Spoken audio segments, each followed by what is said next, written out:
Bonjour à tous les amis, très content de vous retrouver pour cette toute nouvelle review. Je vais aujourd'hui continuer dans le indice en vous présentant la gamme Star Wars sortie de chez Kotobukiya. Pour ceux qui ne connaissent pas, je vais développer tout ça dans la review qui commence maintenant.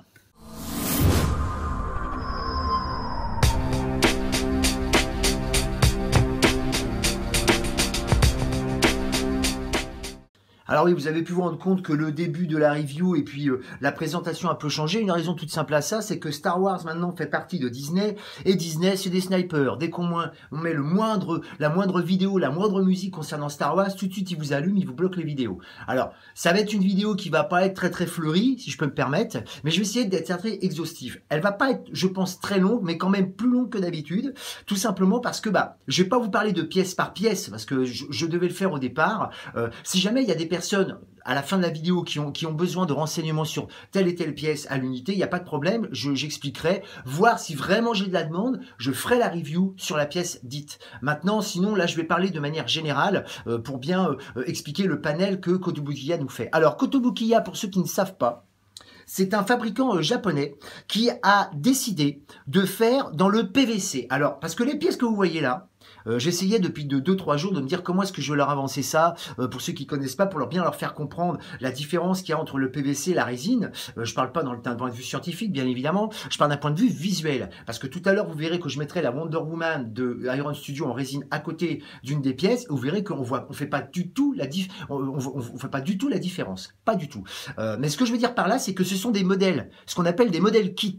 Alors, c'est-à-dire que ces pièces-là arrivent démontées. Alors, c'est démonté de manière très succincte. Vous avez la tête, la cape, le buste, les pieds, point barre. Il y a quelques petites choses à changer. Je vais revenir aussi tout à l'heure, notamment au niveau des bras, des pieds, pour des poses, la plupart des poses, mais c'est extrêmement facile. C'est pas extrêmement fragile, c'est un peu souple, parce que quelquefois, vous voyez, comme pour mettre par exemple les armes, comme vous voyez ici, quelquefois on est un petit peu embêté, on se dit merde, ça tombe pas juste, du coup on peut orienter un peu la pièce sans la tordre réellement, donc ça c'est plutôt positif. Mais ce qui est surtout génial, c'est que c'est des pièces qui sont très peu chères à la base. Chaque pièce là, vous voyez, est à peu près entre 50 et 90 euros. Je parle pas pour les duos. Vous voyez là par exemple, pour ce trio là, c'est une pièce qui est dans les 120-130 euros. Mais vous avez les trois pièces, vous voyez le carton derrière, vous avez les trois pièces avec. Toujours du PVC. Et déjà d'entrée, vous voyez, je vais m'approcher pour bien vous montrer quand même le travail de fait. Là, franchement, honnêtement, moi, je dis amen, hein, parce que franchement, c'est vraiment très bien fait. Regardez le R2D2, un peu les détails. C'est vraiment très bien fait. Alors, à savoir que sur les pièces, il y a des pièces mobiles. Sur les pièces, il y a sur les personnages, il y a des pièces mobiles. C'est pas mobile complètement. Hein, vous voyez, vous n'avez pas des articulations, par exemple pour le C3PO ici, par exemple. Vous pouvez bouger en général le cou, les poignets, et puis c'est tout, quoi. Voilà, la plupart du temps c'est ça. Mais ça n'a pas pour fonction non plus, je le répète, de concurrencer, on va dire Hot Toys ou d'autres pièces articulées. C'est vraiment des pièces à mettre un peu comme des petites statues que l'on pourrait avoir. Et vous voyez que honnêtement, si je vous dis pas que c'est du PVC, on pourrait penser que c'est de la résine. Je voulais les présenter avec un autre fabricant qui fait aussi du Star Wars, qui est Atacus. Et Atacus, alors là, pour revenir à ce que je disais notamment sur Iron Studio, j'ai reposé le bousin un peu parce que je ne vais pas non plus faire de bêtises. Vous voyez, si j'avais eu par exemple Atacus était très bon au tout début de au tout début des collections. C'est-à-dire qu'il y a une vingtaine d'années, 20-25 ans, Atacus avait la franchise de Star Wars. Et effectivement, se débrouillait pas mal dans la résine. C'est une société française, et donc c'était déjà bien que nous, on ait cette franchise-là. Mais autant ils étaient très bons dans des personnages comme ça, voilà, dans les personnages robots, vous voyez, tout ça. Par contre, effectivement, dès qu'on commençait à toucher à l'humain, alors là, c'était très grossier, et je peux vous assurer que par rapport à Iron Studio, eux, c'était pas des pièces d'1 centimètre à faire. C'était des têtes qui étaient quand même, on peut dire, je vais peut-être dire une bêtise, mais que c'est quasiment du 1/4, c'est pas vraiment du 1/4, mais enfin c'est beaucoup plus grand, hein. Ça devait bien faire une quarantaine de 30-40 cm de haut, et c'était quand même beaucoup plus facile à faire que les pièces que je vous montre là. Eh ben, autant ils s'en sortaient bien pour les robots, les soldats, les troopers, tout ça, les personnages, le Garmorian Guard, vous voyez, tout ce qui est le Rancor, enfin tout ce qui était un peu extraterrestre, il n'y avait pas de problème. Mais dès qu'il y avait Leia et Han Solo, tout ça, alors là c'était une catastrophe. Au niveau du visage, j'entends bien, hein, voilà, pas de nuance, c'était très plat, enfin pas beaucoup de traits du visage, enfin, c'était un peu raté. Et ben là c'est un peu pareil sur leur collection Indice. C'est-à-dire que si j'avais mis le Dark Vador à faire, et pourtant Dark Vador, vous voyez, il y a vraiment, regardez, quand vous regardez bien le Kotobukiya, franchement, bon, il y a pas grand chose à dire. Voilà, c'est quand même bien fait, c'est pas, vous voyez, c'est respecté, ça dégueule pas, tout ça. Eh ben déjà, rien que le casque chez Atacus, je peux vous assurer que ça part un peu dans tous les sens. La peinture est vraiment faite à la main, mais posée un peu, je vais pas dire n'importe où, mais c'est pas carré, quoi. Voilà. Et pour des prix qui sont quand même un peu plus chers que ça, parce que comme c'est dans la résine, vous en avez pour un peu plus de 90. Ouais, c'est dans les 80 euros. Enfin dire, non, à vrai dire, je dis des bêtises, parce que je crois que le prix est quasiment similaire. Mais honnêtement, je préfère Kotobukiya au niveau de la finition.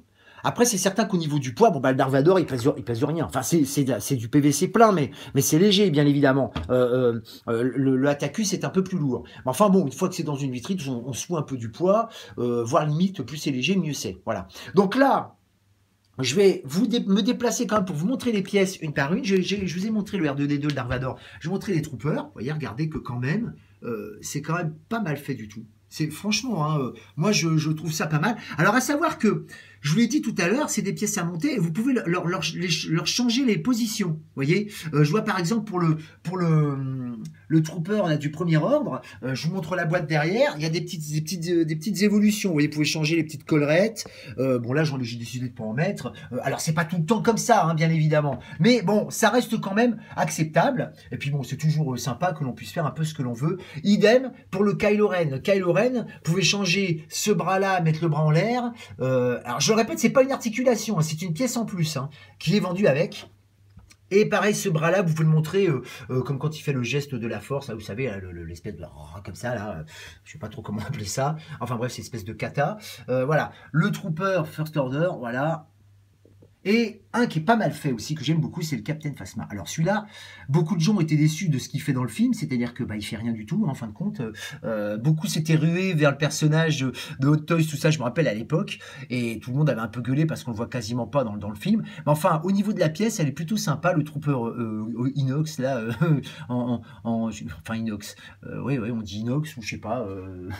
Mais c'est en chromé, là, vraiment, c'est très bien fait. Et c'est vrai que quand vous la déballez, cette pièce-là, vous êtes plutôt content du travail que fait, parce que vous dites, putain, la vache, c'est quand même bien fait. Voilà, regardez, quand on commence à s'y pointer, vous voyez, il y a des jouets qui sont aussi chers que ça et qui sont moins bien faits, hein. Franchement, hein, je vous le dis. Hein.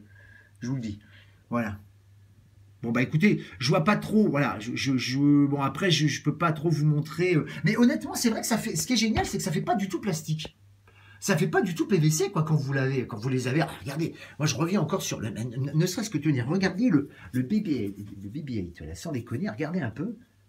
C'est quand même bien fait, quoi. Attendez, je vais poser ça parce que je veux quand même que ce soit bien fait. Regardez quand même les petits détails. Alors, évidemment, ça aurait été sympathique d'avoir un côté un peu weathering, vous savez, un peu sali, tout ça, comme on dit quand il est dans le sable, tout ça. Bon, c'est pas non plus exceptionnel. Hein. Alors voilà, pour vous montrer le modèle kit, comment c'est fait, vous voyez, vous enlevez, si j'y arrive, voilà, vous enlevez et vous remettez dedans. Et je vous assure que c'est bien statique. Alors, autre chose aussi à dire, qui est sympathique, c'est que toutes les pièces sont aimantées. Vous voyez, regardez, quand je vais mettre le BB-8, voilà, c'est aimanté. Hein. Alors, à savoir qu'il y a toujours des petits accessoires en plus. Le R2D2, je l'ai mis comme ça. Je vais vous déplacer le R2 pour vous montrer aussi le travail. Bien là. Vous voyez bien précisément. Voilà, attendez, je vais faire petite mise au point. Voilà. Alors, vous voyez, quand je vous parlais des pièces mobiles, ces pièces-là sont mobiles. Celles-ci, non. Pas les bras. Par contre, vous pouvez l'enlever et le remettre droit. Et cette pièce-là, vous l'enlevez, vous en mettez une autre dessous pour combler le vide. Et bon, bah voilà, ça fait la rue Michel, voilà. Alors, pas de light-up, pas de trucs qui s'ouvrent, rien. C'est pas le but de Kotobukiya, même si quelquefois ils font quelques petites variantes. En tout cas, pour cette pièce-là, vous n'avez pas. Alors, je vous l'ai dit, vous voyez les petits aimants que vous avez quasiment partout. Je le replace rapidement. Je vais refaire pardon pour la caméra. Voilà. Autre chose à savoir, il y a toujours de petites astuces. Par exemple, cette pièce-là, en vérité, quand vous l'achetez, vous avez 2 plateaux comme ça aimantés. Mais si jamais vous voulez le mettre autre part, il y a une petite plaque métal qui se met dessous, là, qui est à part, un petit rond de métal qui se colle dessus pour le placer sur un autre endroit. Bon, vous voyez, ils prévoient. Enfin, si vous voulez, ils sont quand même assez prévenants. Ils sont quand même assez prévenants pour les pièces. C'est pas du 100% nickel, si vous voulez, mais enfin quand même, c'est sympathique de voir à quel point on peut se faire une petite collection encore à un prix modique. Parce que là, vous voyez, j'en ai pour à peu près, je vais pas vous dire de bêtises, j'en ai à peu près pour 300 euros. Alors 300 euros, on dit, oh là là, disons 300 euros pour du plastique. Attendez, c'est 50 euros par pièce à peu près, hein, 50, 60 euros. Donc voilà, à peu près, hein, grossièrement. Hein. Alors, ne cherchez pas les humains, je vais avoir Han Solo, Luke, Obi-Wan, tout ça qui vont arriver. Je vais avoir aussi d'autres pièces. Si j'avais un reproche à leur faire en ce moment à Kotobukiya, c'est un peu comme Iron Studio, c'est que ça part un peu dans tous les sens, quoi. Vous voyez, ils ont sorti cette pièce-là qui est sympathique. Ils avaient sorti déjà un C3PO R2D2 qui était de l'épisode 4, qui était beaucoup plus brillant, qui avait pas ce fameux bras là en rouge. Bon, ils ont sorti Han Solo, je crois Han Solo de Chewbacca, Luke et Leia. Là, ils vont sortir Finn et Rey.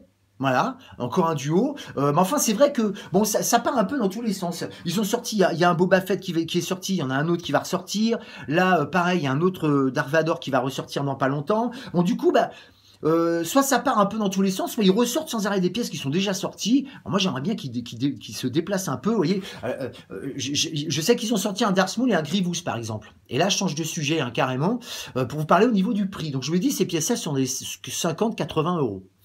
Mais par exemple, le Darth Maul et Grievous sont impossibles à trouver. Et le minimum, c'est 150, 200, voire 400 euros. Alors, j'en reviens encore au prix, après j'en parlerai plus. Tout ça pour vous dire que bien évidemment, c'est trop cher pour ce que c'est, mais que c'est le seul moyen de les avoir. Sauf si bien sûr Kotobukiya décide de refaire un autre modèle. Mais je peux vous assurer que moi, j'ai fait tout ce que je pouvais pour les avoir à un prix assez correct. Une centaine d'euros, c'est quasi infaisable. Quasi infaisable. Que ce soit sur n'importe quel revendeur et même dans le monde entier. Donc pour vous dire que malgré tout, il y a des connaisseurs. Il y a des mecs qui collectionnent vraiment ça. Puis en plus de ça, dans une vitrine, ça pèse rien. Hein. Je veux dire, franchement, vous pouvez en mettre une bonne douzaine. La vitrine, elle pètera pas. Hein. Ça, c'est aussi un avantage. Et tout ça pour vous dire que les gens qui connaissent savent ce que ça vaut.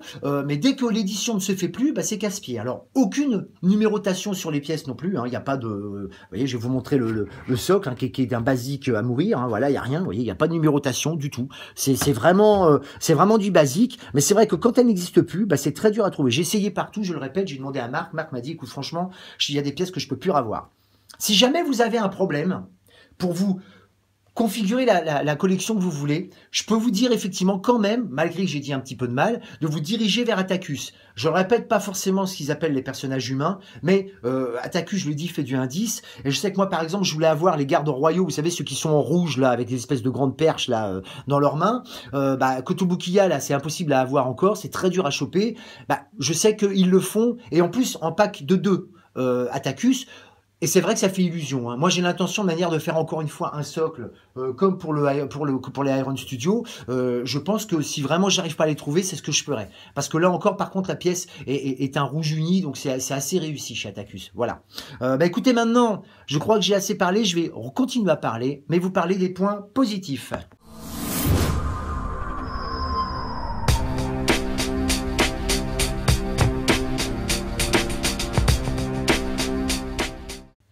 Alors évidemment, le premier point positif, c'est le travail qui est fait. Regardez toutes les pièces. Je vais me rapprocher. On n'a pas trop vu le Kylo Ren, vous voyez.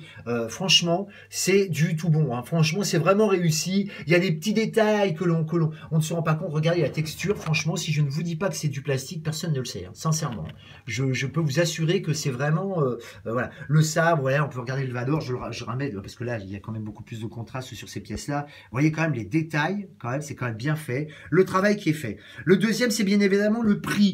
Je vous l'ai dit, c'est pas excessivement cher. Et quand effectivement vous pouvez combler une collection de manière assez homogène, parce que je le répète, ça a l'air de rien, mais Iron Studio, Atacus, Kotobukiya, vous vous rendez compte qu'en fin de compte, il y a un marché dans le indice qui est pas anodin quand même. Il y a manifestement, il y a de la vente, parce que sinon, Kotobukiya aurait arrêté depuis longtemps. Hein. Manifestement non, parce que Kotobukiya fait pas que Star Wars en indice, ils font du DC, ils font du Marvel, même si je pense qu'à mon avis, ils font pas assez de Marvel cinéma, parce que le Marvel qu'ils font, c'est surtout le Marvel bande dessinée. Alors c'est très bien au demeurant, enfin c'est vrai que du coup, on est un peu ceux qui veulent faire une série Marvel cinéma, c'est un peu raté. Il y a une pièce qui s'est extrêmement bien vendue et qui coûte maintenant très cher, c'est la fameuse baston entre le Hulk et le Hulkbuster. Hein, c'était 2 pièces scindées en 2 parties, hein, chacune de leur côté que l'on peut mettre ensemble, qui sont plutôt pas mal, qui étaient de taille pas 1,10 hein, mais 1,6 je crois. Hein. Je crois que c'était des pièces quand même assez imposantes, qui étaient aussi pas mal réussies. Bon, moi j'ai hésité longtemps, mais comme je vais avoir comme j'ai mon King Arts déjà, le Buster, j'ai pas l'intention d'en changer. Enfin sachez que ça existe, hein, tout simplement. Voilà. Le côté positif, bon, je vous dis aussi le prix, hein, je le répète, et puis aussi la diversité. Hein. Il y a vraiment quand même pas mal de personnages. Là, vous voyez, en une salve, j'ai déjà quand même 2, 4, 6, 7 persos. Bon, je suis quand même déjà assez comblé dans ce que je veux faire, et sans compter les commandes qui vont arriver. Voilà. Il y a une autre petite chose aussi sympathique, les présentations. Vous avez aussi, vous savez, le fait de pouvoir changer les bras, certaines petites choses. Je vais pas vous dire qu'ils ont pensé à tout, mais ils ont fait le maximum qu'ils peuvent faire avec ce genre de pièces-là. Voilà. Franchement, de ce côté-là, on est assez satisfait. Et écoutez, je crois que franchement, là maintenant, j'ai plus grand-chose à dire. Je vais vous parler des choses négatives.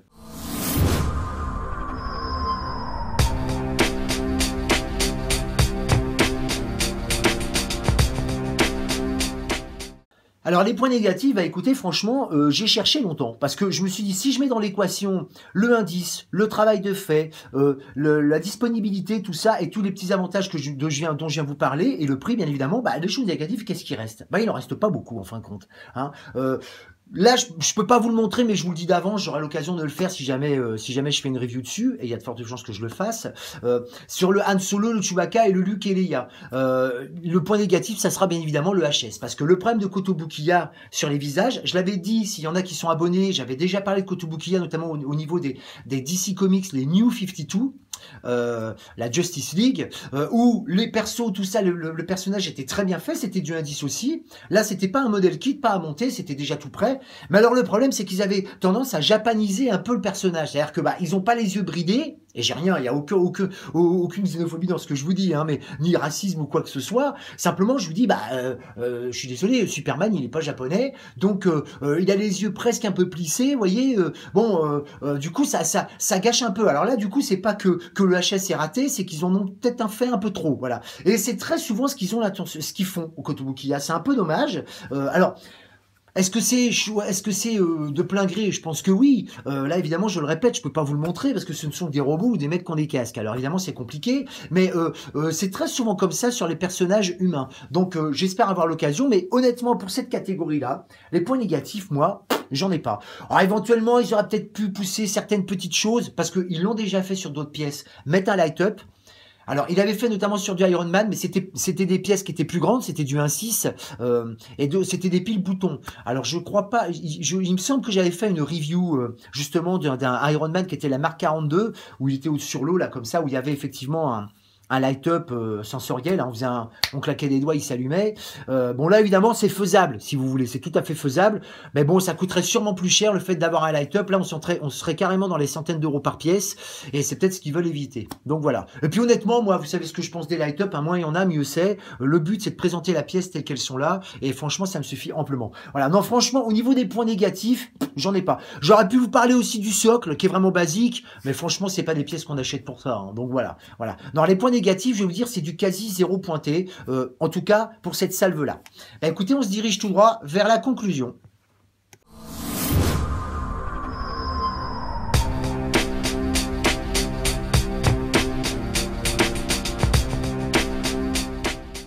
Bien oui, la conclusion, donc, écoutez, je vais me rapprocher en même temps en forme de conclusion, parce que je le répète, alors je m'excuse, je le répète d'avance d'avoir fait une vidéo aussi plate, mais je voulais vraiment vous en parler, savoir que ça existe, suivant les remontées que j'aurai, les messages, parce que mine de rien pour Iron Studio, j'ai quand même pas mal de messages, j'ai des messages négatifs, bien évidemment, hein, j'en ai toujours qui vont râler, et puis j'en ai qui sont quand même, j'en ai évidemment une majorité qui sont très positifs, d'abord parce que j'en parle, ça c'est un peu mon petit graal à moi, hein, c'est-à-dire que voilà, au moins j'en parle et c'est pas pour rien. Et puis surtout parce que les gens maintenant savent que ça existe. Parce qu'il suffit pas d'aller dans les boutiques, des fois les gens à un 10, ils zappent.